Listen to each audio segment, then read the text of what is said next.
एक नदी किनारे दो संत बैठे थे। तो उनमें से एक संत कहता है कि आज करे सो काल कर, काल करे सो परसों, और धीरे धीरे करते जाओ जीना है बरसों। क्या कहता है एक संत कि आज करे सो काल कर, काल करे सो परसों, और धीरे धीरे करते जाओ जीना है अभी बरसों। और दूसरा संत कहता है कि काल करे सो आज कर, आज करे सो अब, और पल में पिरले होएगी फेर करेगा कब। अब जो दूसरे श्रोतागण थे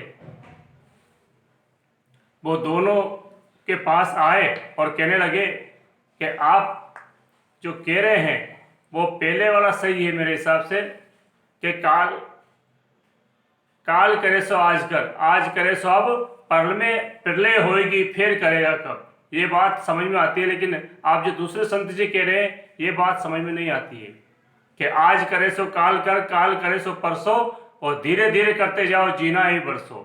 ये बात समझ में नहीं आती है। आप दोनों में से ठीक कौन बोल रहा है, कौन सही है?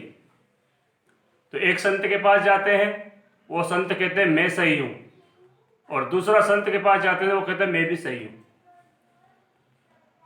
जो श्रोतागण थे उन्होंने कहा कि आप दोनों कैसे सही हो सकते हैं, कोई एक सही हो सकता है इसमें। तो उन्होंने कहा कि नहीं, आप लोग बैठ जाएं और इस चीज को विस्तार से समझो। उन्होंने कहा कि जो मैं कह रहा हूं उसको समझो पहले,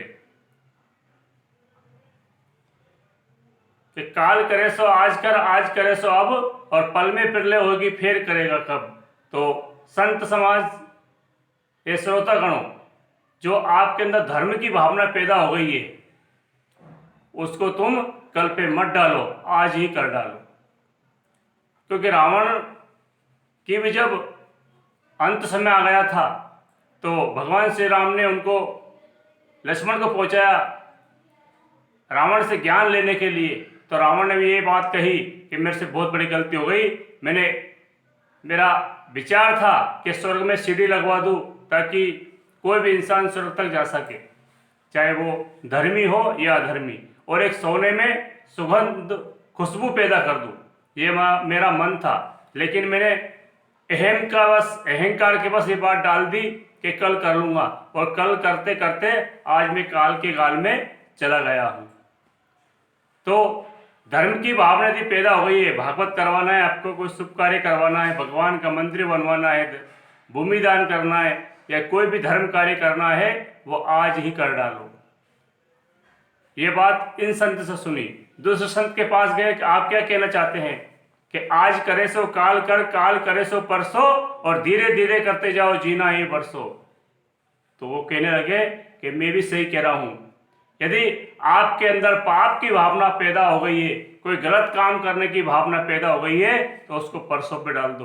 परसों आएगा नहीं और आपके हाथ से पाप होगा नहीं। क्योंकि पाप को जो है बढ़ने से पहले ही रोक दो। 3 बातें बताई गई है: आग का कहर, पाप का पहर, आग का कहर, और सांप का जहर और पाप का पहर, इनको बढ़ने से पहले ही रोक दो तो रुक जाते हैं, और बढ़ने के बाद इनको रोकना मुश्किल है। 3 बातें: आग का कहर, सांप का जहर और पाप का पहर, इनको बढ़ने से पहले ही रोक दो। तो यदि आपके अंदर कोई भावना पाप की पैदा हो गई है तो उसको आप परसों पे डाल दो, परसों आएगा नहीं और आपसे पाप होगा नहीं। इसी के साथ हमको उन दोनों संत की बात पे ध्यान देना चाहिए। हम क्या करते हैं, संत की वाणी सुन करके और उस संत की वाणी पे विचार करना शुरू कर देते हैं, उसको जीवन में उतारने की कोशिश नहीं करते। इसलिए संतों की वाणी में रहस्य भरा हुआ है, बहुत सी बातें भरी हुई है, लेकिन हम उन चीज पे संत ये इनने ऐसा क्यों कहा, इनको ऐसा नहीं कहना था, ये बात गलत है, ऐसा विचार करते हैं, मनन नहीं करते हैं, उस बात पे चिंतन नहीं करते हैं। और चिंतन नहीं करते हैं तो हमारे मन में से जो हमारा अंदर पाप बैठा है वो पाप जाता नहीं है। इसलिए हमको संतों की वाणी पे विश्वास करना चाहिए।